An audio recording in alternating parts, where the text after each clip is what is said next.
Тем временем Напсовет Алроса одобрил выплату 200 миллионов рублей на восстановление села Бяскёль в горном районе.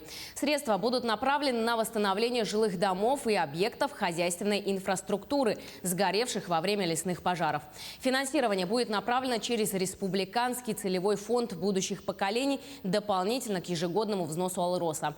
Здесь стоит отметить, что в феврале этого года Алроса и целевой фонд официально продлили сотрудничество, в рамках которого фонду оказывается целевая финансовая поддержка на решение социально значимых задач на территории республики. Это строительство новых объектов культуры, образования, здравоохранения, физической культуры и спорта, обучение детей на уровне лучших мировых стандартов и защиту окружающей среды. Также компания плотно взаимодействует с руководством Якутии в этот непростой период, оказывая посильную помощь.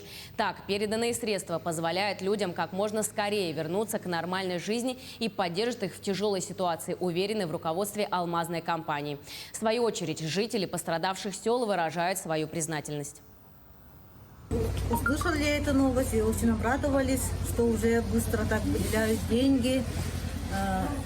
Мы очень хотим, чтобы наши дома в кратчайшие сроки восстановили, чтобы наши жители быстрее зашли в свои дома, благоустроенные, красивые, светлые, и жили как раньше.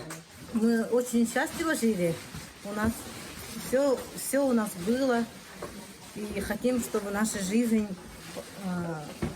стала лучше.